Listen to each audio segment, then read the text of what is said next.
السلام علی من لا نبی بعد وبعد اعوذ باللہ السمیع العلیم من الشیطان الرجیم بسم اللہ الرحمن الرحیم 61 نمبر آیا سورہ فرقان۔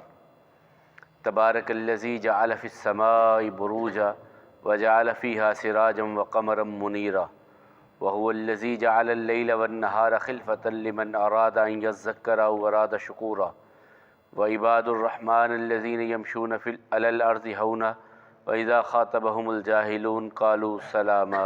صدقت یا رب العالمین۔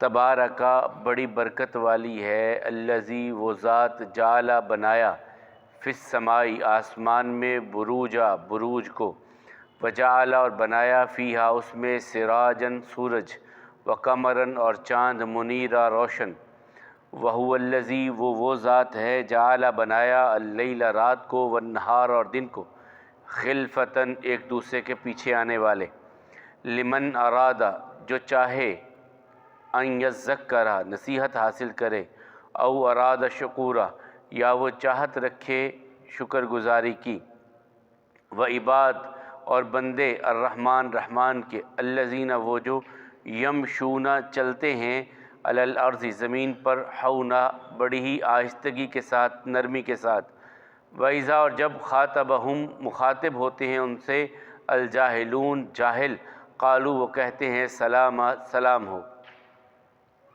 کل ہم نے پڑھا اللہ تعالیٰ فرماتے ہیں وہ ذات ہے جس نے آسمان و زمین کو بنایا اور جو کچھ ان کے درمیان ہے 6 دنوں میں، پھر وہ اپنے عرش پر متمکن ہوا۔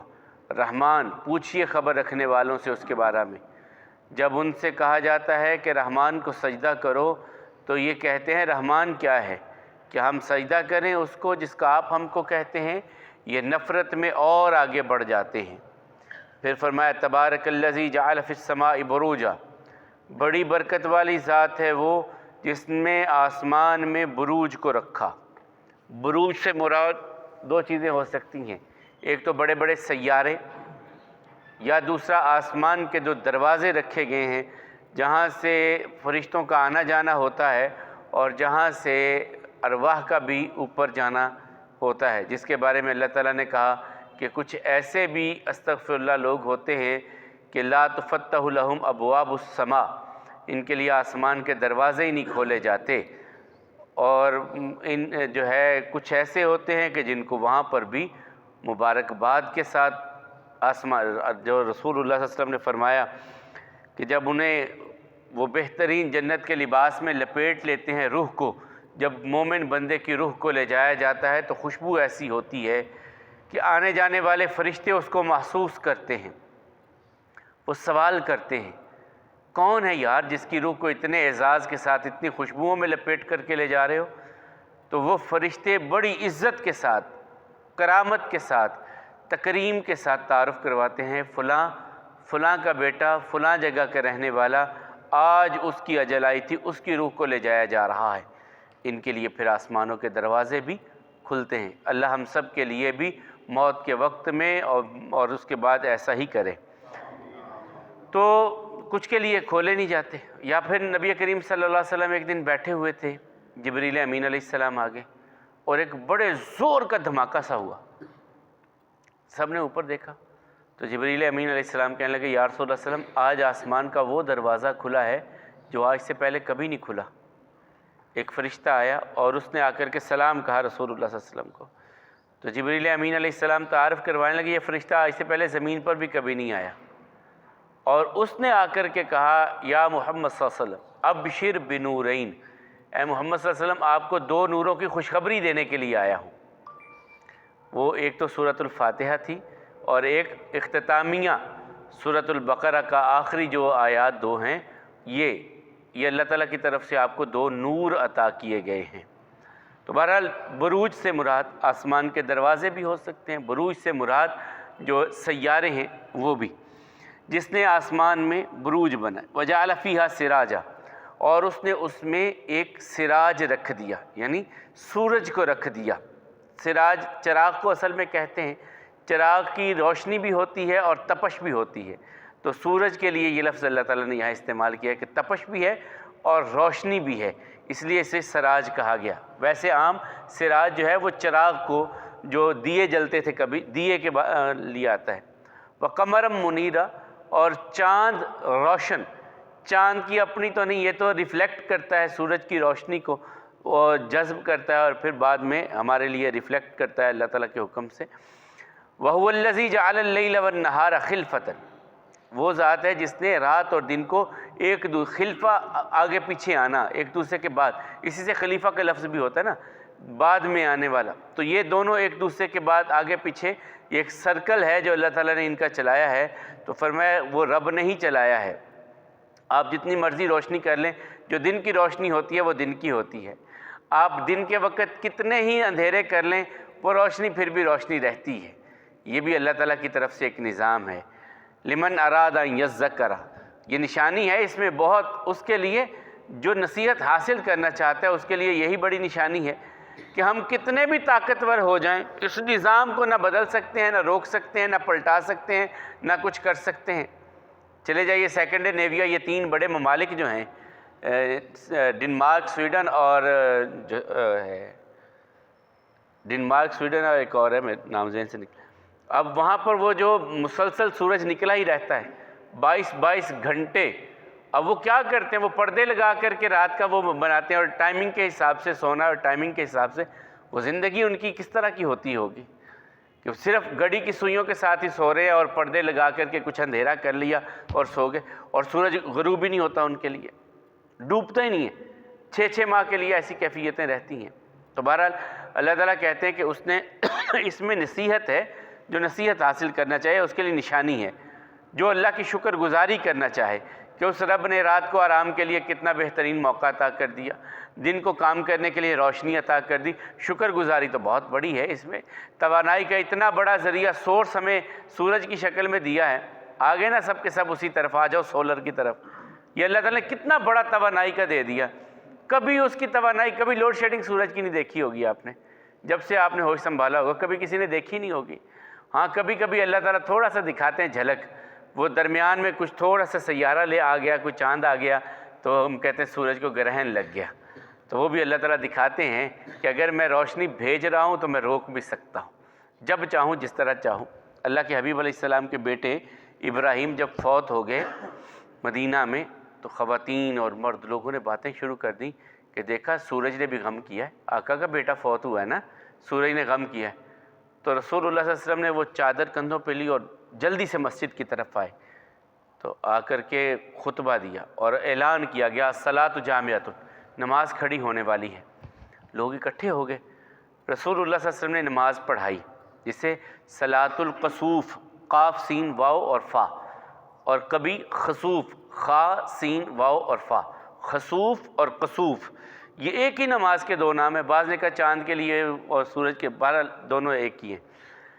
یہ 2 رکعت ادا کی جاتی ہیں، اور 2 رکعت اس طرح پڑھی جاتی ہیں کہ اس میں ابتداً آپ نے اللہ اکبر کہہ کر کے ہاتھ باندھ لیے، فاتحہ پڑھ لی نبی کریم صلی اللہ علیہ وسلم نے جو پڑھائی، پھر اس کے بعد لمبی قرات کی، بہت سارا قرآن کریم کا حصہ پڑھا، پھر رکوع کیا اور لمبا رکوع کیا، پھر کھڑے ہو گئے رسول اللہ صلی اللہ علیہ وسلم اور دوبارہ ہاتھ باندھ لیے، دوبارہ سے اللہ کے حبیب علیہ السلام نے قرات شروع کر دی، دوبارہ قرآن کریم کی تلاوت شروع کر دی، اور کافی لمبا پڑھنے کے بعد پھر رکوع کیا، بڑا لمبا رکوع کیا، پھر کھڑے ہوئے اور اس کے بعد پھر سجدے، وہ بھی طویل کیے لیکن سجدے اسی طرح کیے جس طرح عام روٹین میں، لیکن اس میں 2 رکوع کیے نبی کریم صلی اللہ علیہ وسلم نے، پھر اسی طرح دوسری رکعت ادا کی، تلاوت کی، پھر رکوع میں چلے گئے، پھر کھڑے ہوئے، پھر دوبارہ ہاتھ باندھ لیے، دوبارہ تلاوت کی اور پھر رکوع میں گئے رسول اللہ صلی اللہ علیہ وسلم۔ یہ نماز چاند اور سورج کے گرہن کے وقت پڑھی جاتی ہے۔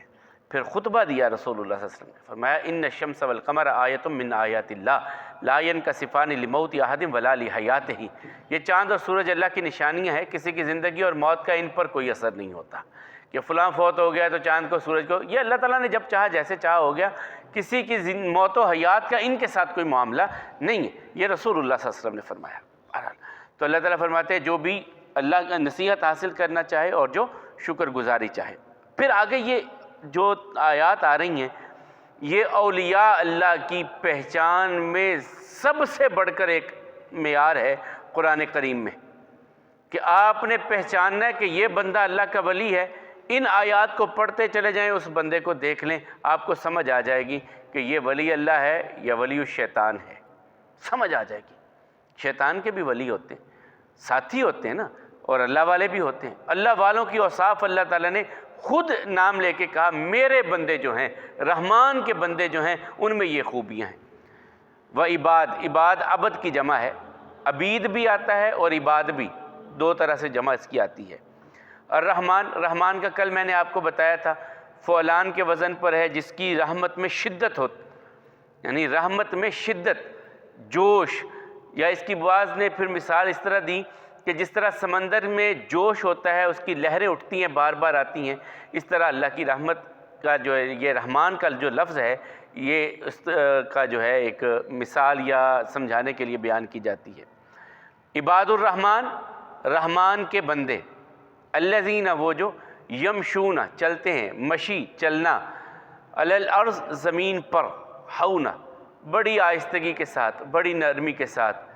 نرمی سے مراد یہ نہیں ہے کہ بیماروں کی طرح چلتے ہیں، نرمی سے مراد اکڑ کر کے نہیں چلتے، تکبرانہ چال نہیں چلتے، نرمی سے مراد یہ ہے، یہ نہیں ہے کہ وہ بندہ بالکل لاغر بندوں کی طرح چلے، ایسا نہیں، اس سے مراد ہے کہ تکبرانہ چال نہ چلے، اکڑ کر کے نہ چلے۔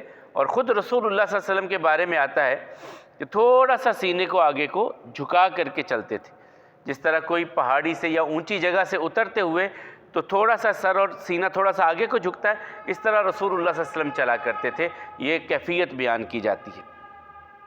ہونا، بڑی عاجزی کے ساتھ۔ یہ سورہ لقمان میں بھی ہم پڑھیں گے، لقمان نے اپنے بیٹے کو جو نصیحتیں کی تھیں، سمجھایا تھا کہ بیٹا زندگی ایسے گزارنا، اس میں بھی یہ تھا کہ بیٹا اکڑ کر کے زمین پہ نہ چلنا، نہ تو تم زمین کو پھاڑ سکتے ہو، نہ آسمان کی بلندیوں کو چھو سکتے ہو، جو اللہ نے تمہارے لیے لکھا ہے وہی تم حاصل کر سکتے ہو، تو اکڑ کر کے نہ زمین پہ چلنا۔ دوسری خوبی ان کی بیان کی اللہ تعالیٰ نے، وَإِذَا خَاطَبَهُمُ الْجَاهِلُونَ قَالُوا السَّلَامَ، جب ان سے کلام ہوتا ہے، گفتگو ہوتی ہے جاہلوں کی، جاہل مطلب بے علم نہیں ہوتا، ہمارے ہاں بے علم کو جاہل سمجھا جاتا ہے۔ جہالت ایک رویہ ہے، جسے آپ کہہ لیں اجڑ پن یا ضد جو ہے، یہ جہالت ہوتی ہے کہ بندہ جانتے ہوئے بھی ضدی بن جائے۔ ابو جہل کو ابو جہل اس لیے نہیں کہا گیا کہ وہ ان پڑھ تھا، اسے تو ابو الحکم کہا جاتا تھا، دانائی کا باپ کہا جاتا تھا، مکے کے بڑے فیصلے ابو جہل کیا کرتا تھا۔ یہ تو پھر رسول اللہ صلی اللہ علیہ وسلم نے اس کی ضد اور عناد کی وجہ سے، اور اس نے اقرار کیا، اس نے کہا سب کچھ ٹھیک ہے لیکن ہم نہیں مان سکتے، کیسے ہم مان لیں کہ بنو ہاشم ہم پر برتری حاصل کر گئے، یہ نہیں ہو سکتا، یہ غالباً بنو عدی کا تھا، اس نے کہا یہ نہیں ہو سکتا، ہمارا خاندان اور ان کا خاندان بڑے خاندان تھے، آج ہماری برابری تھی، آج ہم ان میں سے ایک بندے کو نبی مان لیں تو ہم تو ان کے نیچے ہو گئے اور وہ ہم سے برتر ہو گئے، یہ نہیں ہو سکتا۔ تو یہ جہالت تھی، سب کچھ دیکھتے تھے، جانتے تھے، سوالات کرتے تھے، پوچھتے تھے، اور سب سے بڑھ کر رسول اللہ صلی اللہ علیہ وسلم کی پوری زندگی ان کے سامنے تھی کہ پوری زندگی میں ایک دن بھی انہوں نے وہ جو کہا انہوں نے، وہ ہمارے ہاں اکثر خطبہ کہہ دیتے ہیں کہ وہ کہتے ہیں ہم نے آج تک جھوٹ نہیں سنا، نہیں، یہ نہیں کہا تھا انہوں نے ما جربنا علیک الا صدقا، ہم نے جب بھی تجربہ کیا آپ سے سچ ہی سنا ہے، جھوٹ کا لفظ نہیں استعمال کیا تھا انہوں نے۔ اکثر خطبہ کہہ جاتے ہیں جی وہ نبی صلی اللہ علیہ وسلم نے پوچھا تو انہوں نے کہا ہم نے آپ کی زبان سے کبھی جھوٹ سنا ہی نہیں ہے، یہ لفظ بھی نہیں انہوں نے استعمال کیا جھوٹ کا، انہوں نے کہا ما جربنا علیک الا صدقا، ہم نے آج تک جب بھی تجربہ کیا آپ سے سچ ہی سنا ہے، یہ الفاظ ان لوگوں نے کہے تھے۔ لیکن پھر ضد ایسی آئی کہ نہیں مانے، تو اللہ تعالیٰ کہتے ہیں جب ایسے بندوں سے ہو جو صرف سینگ پھنسانے کے لیے بحثیں ہوتی ہیں نا۔ میں کل مجھے ایک کلپ دیکھ رہا تھا بڑا کمال کا، ایک ٹی وی پروگرام تھا، قاری خلیل الرحمان صاحب تھے، وہاں ایک خاتون سوال کرتی ہے، کہتی ہے جی میں ایک دفتر میں ملازمت کرتی ہوں، میری مجبوری ہے، تو وہ دفتر والے کہتے ہیں کہ لپسٹک لگا کر کے آؤ، اب میں دفتر میں روزے کی حالت میں کیا لپسٹک لگا کے چلی جاؤں، کہ وہ مجبور کرتے ہیں، وہ کہتے ہیں ورنہ ہم نوکری سے نکال دیں گے۔ تو اللہ تعالیٰ دانائی دیتا ہے پھر کسی، وہ مولانا کہنے لگے بیٹی آج تو آپ دفتر میں نہیں آئی، لپسٹک تو آج بھی آپ لگا کے آئی ہو، یہاں آپ کو کسی نے زبردستی تو نہیں لگوائی، یہ آپ علماء سے یہ بعض ساتھی ہوتے ہیں وہ اپنے مرضی کا سوال کا جواب حاصل کرنے کے لیے بات کو یوں گھما گھما کے کرتے ہیں کہ ہماری مرضی کا جواب کسی طرح مل جائے۔ تو ایسے بندوں کے بارے میں، ایسے بحث کے بارے میں اللہ تعالیٰ کہتے ہیں جب کوئی کرے تو انہیں سلام کہہ کے رخصت ہو جاؤ. سینگ پھنسا کے نہ بیٹھ جاؤ کہ اب میں نے اس کو منوا کے چھوڑنا ہے, اس کی بھی ایسی کی تیسی یہ نہ مانے. یہ نہیں کرنا چاہیے. یہ مومن کا رویہ ہی نہیں ہے, مسلمان کا ایک رویہ ہی نہیں ہے. مسلمان کا رویہ ہے بالابلاغ کا, بات اچھے طریقے سے پہنچا دو, مانے نہ مانے بس آپ کا ذمہ تھا پہنچا دینے کا. جو رسول اللہ صلی اللہ علیہ وسلم سے سورہ غاشیہ میں اللہ تعالیٰ نے کیا کہا, فذکر انما انت مذکر, آپ نصیحت پہنچائیے, آپ کی ذمہ داری ہے صرف نصیحت پہنچانے کی. لست علیہم بمسیطر, آپ کو ہم نے ڈنڈے کے زور پر انہیں منوانے کے لیے نہیں بھیجا. مسیطر ہوتا ہے کوتوال, جو زبردستی لوگوں کو ہم نے آپ کو ان پر کوتوال بنا کر کے نہیں بھیجا. آج کے دور میں ہم تھانے دار بنا کے نہیں بھیجا کہ آپ ڈنڈے کے زور پہ منوائیں, نہیں, آپ نصیحت کیجئے, نصیحت پہنچا دیجئے, آپ کی ذمہ داری پوری ہو گئی. یہ مانیں گے تو اپنا فائدہ کریں گے, نہیں مانیں گے آنا میرے پاس ہے, حساب میں خود لے لوں گا ان سے. تو اللہ تعالیٰ فرماتے ہیں وَإِذَا خَاطَبَهُمُ الْجَاهِلُونَ قَالُوا السَّلَامَ, جب کوئی جاہل, جب کوئی ایسی گفتگو کرنے والا آپ کے ساتھ گفتگو کرے تو اللہ کے بندے اس کو سلام کہہ کر کے رخصت ہو جاتے ہیں. آگے اس کا ایک اور لفظ بھی آئے گا, مرو کرامہ, بڑی عزت کے ساتھ وہاں سے رخصت ہو جانا. چلو اللہ کا الحاکمین ہم سب کو ان اوصاف کو اپنانے کی توفیق عطا فرمائے. تو میت کے غسل کے حوالے سے کل ہم نے بات کی تھی. اپنے پھٹے پر جب میت کو لٹا لیا, اس پر نہیں ہے, وہ ویسے ہی ہم پڑھ رہے ہیں, اس میں نہیں ہے. تو لٹانے کے بعد اس کے لباس کو اگر ویسے ہی اتر جائے تو ٹھیک, نہ اترے تو کاٹ کر کے بھی اتارا جا سکتا ہے.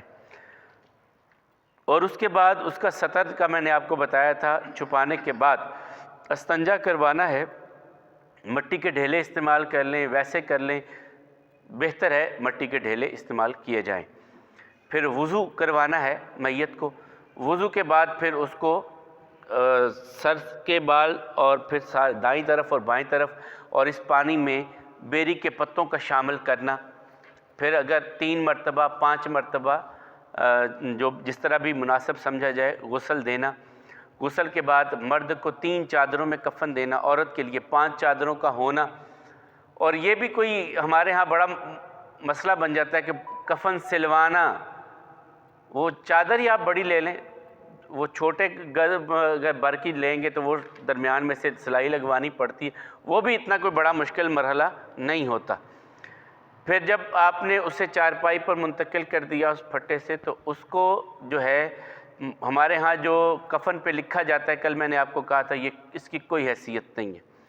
یہ ہم نے اپنے آپ سے ایک چیز ایجاد کر لی ہے, جو کفن پہ کلمہ یا کچھ بھی لکھا جاتا ہے, وصیت نامہ بھی لکھتے ہیں, کچھ اور بھی کرتے ہیں. پھر اس کے ساتھ ہی اوپر ہم چادر ڈال دیتے ہیں سبز رنگ کی یا گہرے سبز رنگ کی, اور اس پر آیت الکرسی, چہار کل اور یہ سب کچھ لکھا ہوتا ہے. اور کچھ ایسے کرتے ہیں کہ وہاں پر 12 ائمہ جو اہل تشیع کے ہاں ہیں ان کے نام لکھے ہوتے ہیں, وہ اوپر چادر ڈال دی جاتی ہے. یہ بھی بہت بعد کا وجود ہے. قرون اولیٰ, ثانیہ اور ثالثہ, جن کو رسول اللہ صلی اللہ علیہ وسلم نے کہا کہ خیر القرون قرنی ثم الذین یلونہم ثم الذین یلونہم, سب سے بہترین زمانہ میرا, پھر اس کے بعد کا, پھر اس کے بعد کا. ان زمانوں میں یہ عمل نہیں ہوتا تھا, ان زمانوں میں یہ عمل نہیں ہوتا تھا. اور پھر اس کے بعد 2.5 پارے پڑے جاتے ہیں راہداری کے لیے. ابتداً میت کو بھیجنے کے لیے گھر سے نکالنے سے پہلے 2.5 پارے پڑے جاتے ہیں. اس کا بھی کوئی وجود نبی کریم صلی اللہ علیہ وسلم سے, صحابہ کرام سے, تابعین سے نہیں ملتا. پھر اس کے بعد جو ہے وہ میت, ہاں ایک اور چیز آگی, اگر خاتون ہے تو اس کے خامند کو کہا جاتا ہے اب تو چہرہ بھی نہیں دیکھ سکتا, چارپائی کو ہاتھ بھی نہیں لگا سکتا.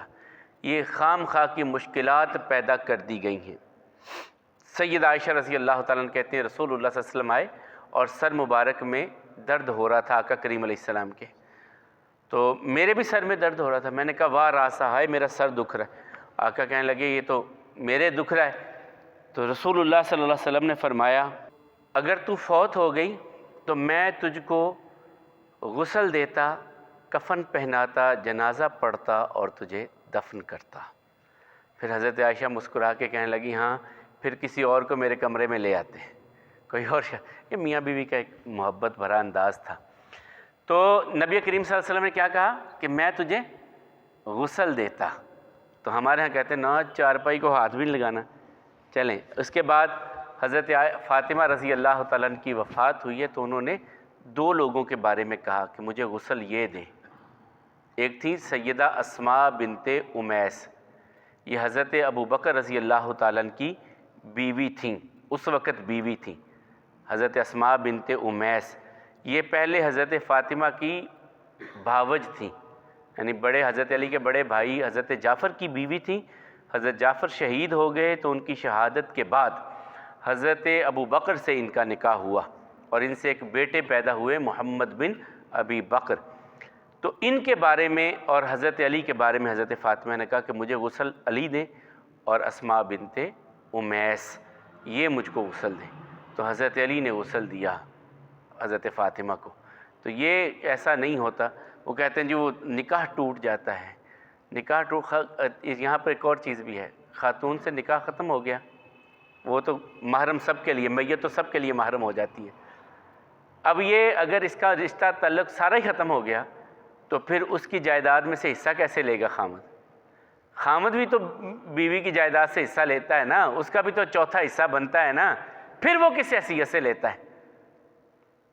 بیوی خامد کی جائیداد سے 8واں حصہ لے گی، خامد بیوی کی جائیداد سے حصہ لے گا، وہ کس نیت سے لے گا؟ وہ جب رشتے ختم ہو گیا. یہ بہرحال ایسی بات. بہرحال تو یہ دونوں چیزیں جو ہیں وہ راہداری دینا اور سبز چادر یہ ہمارے ہاں کی معاملات ہیں. اور اسی طرح پھولوں کی پتیاں جو ہیں یہ بھی ہمارے ہاں کا ہی اسلام ہے. نبی کریم صلی اللہ علیہ وسلم سے یہ چیزیں نہیں ملتی. پھر کلمہ شہادت یہ بھی اس دور میں تو نہیں تھا.